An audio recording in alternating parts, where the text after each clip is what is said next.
transfer it first before going to the liver? Huh? What's your name? Okay. Yes. So specifically it transfers to, not the LDL, what is it? After the LDL it becomes? After the LDL it becomes IDL. Very good, okay? So before transferring the cholesterol esters that it converts from cholesterol, it gives it off to the IDL first. It does not straight away transfer it to liver. So cholesterol that HDL picks up becomes cholesterol esters through the enzyme ALCAT. Cholesterol esters are transported to IDL, only then IDL will become VLDL. Do you understand? So that's why LDL carries cholesterol esters that are given from HDL. Understand? Okay, now we talk about the protein. So you have to add here, HDL carries cholesterol and cholesterol esters because it has ALCAT in it. The first enzyme or protein that it carries. And it transports it to IDL to convert IDL into VLDL. Got it? So now you get that 1 point. Second point is, what type of protein HDL carries? The first type is apolipoprotein A1.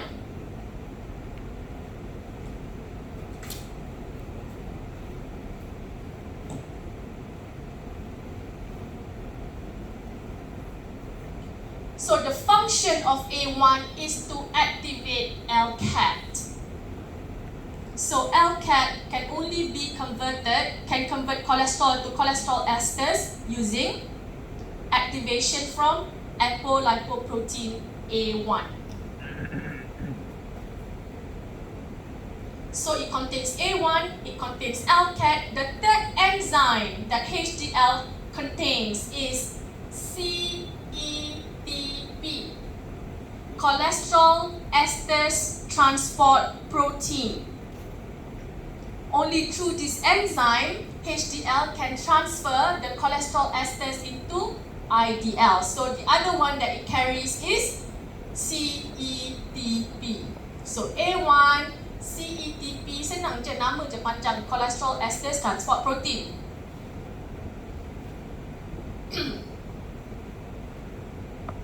Okay, so this is the first protein, second protein, third protein. Okay, you know what other function does HDL does? Do you remember the C2 on VLDL and chylomicron? It originates from HDL. So HDL also gives C2 to chylomicron as well as VLDL. Meaning that masa liver, when the liver is trying to synthesize VLDL and when the intestine is trying to synthesize chylomicron, the C2 is derived from HDL.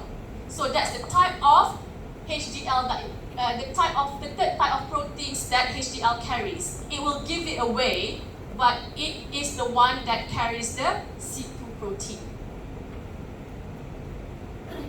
And finally, if there are excessive of cholesterol, finally, the HDL will then bring it to the liver to tell the liver to get rid of excessive cholesterol through bile.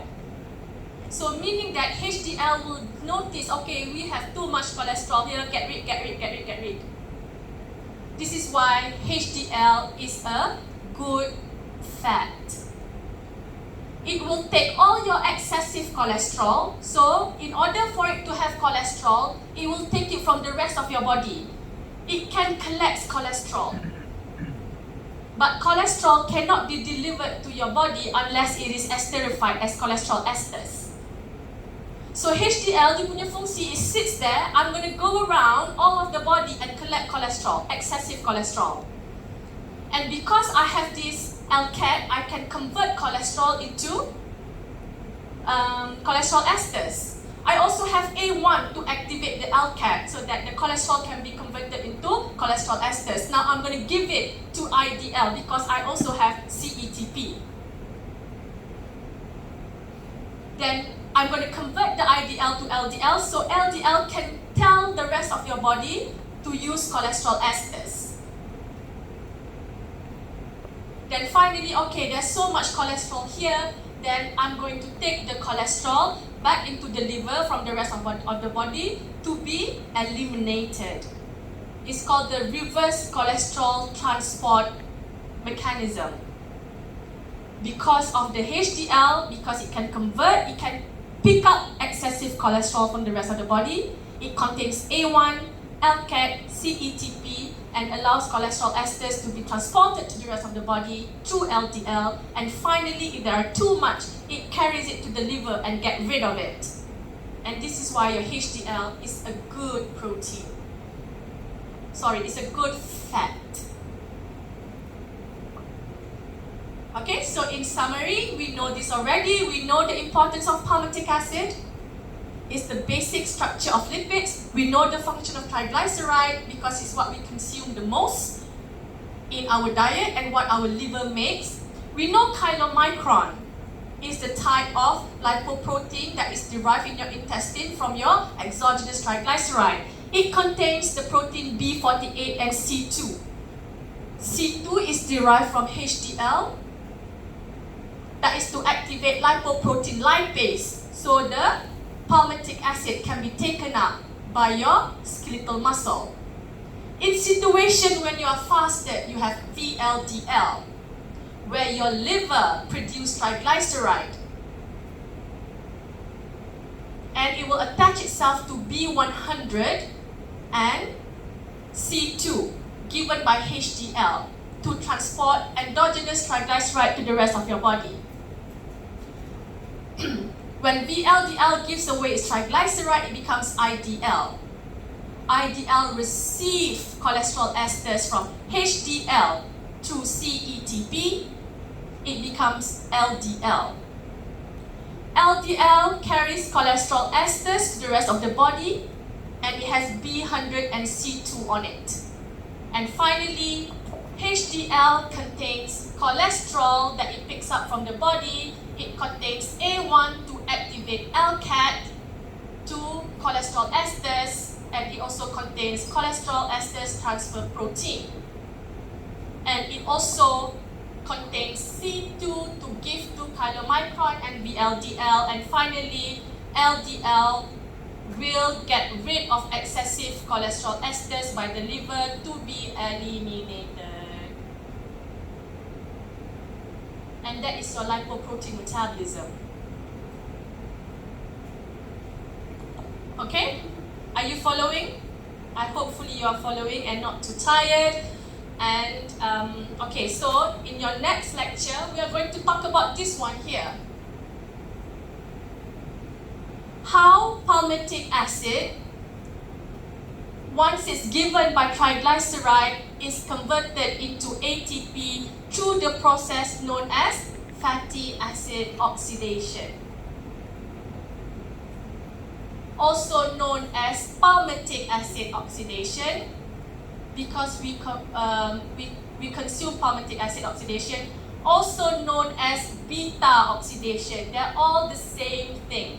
Fatty acid oxidation, palmitic acid oxidation, beta oxidation is the process where your palmitic acid in your skeletal muscle will be converted into ATP. So that's your next biochemistry lecture. I hope you are following me. And we're going to do a lot of this drawing one just to keep you just engaged a bit, because I know there's so much pathway that you have to memorize. Just put this on a piece of paper and use this type of table. Chylomicron, what does it carry? What protein it carries? What they transport to? Do the same table for all your lipoproteins.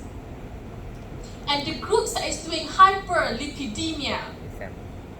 Hyperlipidemia, when there are too much, when you're eating so much, your body can no longer process it. Okay?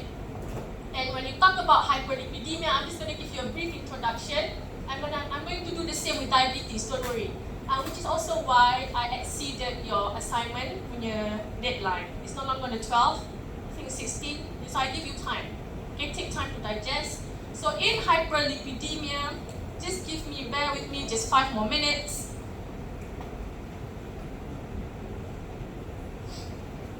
Where's my red marker?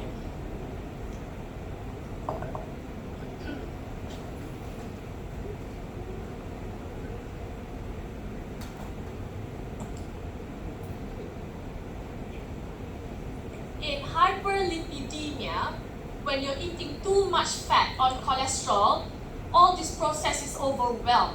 So much so that you have so much triglyceride in your body, in your bloodstream. You have so much LDL. You have so much cholesterol. All of these are elevated in your blood because your body cannot take it anymore. Your skeletal muscle, I am done. I'm tired of taking it in. You just accumulate in your blood. So that's why you have hyperlipidemia, accumulation of lipids in the blood, not in the skeletal muscle, not in the liver, accumulation of lipids in the blood. These lipids should be taken up by your skeletal muscle, should be taken up by your liver, should be taken up by your adipose tissue, should be taken up by your ovaries. But then, when you're eating too much fat, they're just tired and they just dump everything in your blood. Hyperlipidemia. But like I said, because HDL is a good lipid, hyperlipidemia is defined as low HDL. It's a bit counterintuitive. Why the hyper but HDL is decreased? But that's just the general definition. So hyperlipidemia is defined as triglyceride more than 5.5 millimole per liter, LDL more than 1.9 millimole per liter, and cholesterol about 2.3 millimole per liter. You don't have to memorize the number, but you will have to when you go into your 4th year. Okay? HDL is when it's below 1.1 millimole per liter, around that value. If it's less, then you are defined to have hyperlipidemia, accumulation of triglyceride, LDL, cholesterol, and decreased HDL in your blood. So you have your statins, nisins, and piperalpha to restore hyperlipidemia. Then over the course of the next few hours of my lectures, I hope you understand how the other drugs work. Okay, so that's hyperlipidemia for you. Hyperglycemia, which is diabetes, is when glucose accumulates in your body. More than 7.9 millimole per liter. Ada banyak juga definition dia, but in general. That's hyperglycemia. And when you have persistent increase in glucose in your blood, you will have diabetes.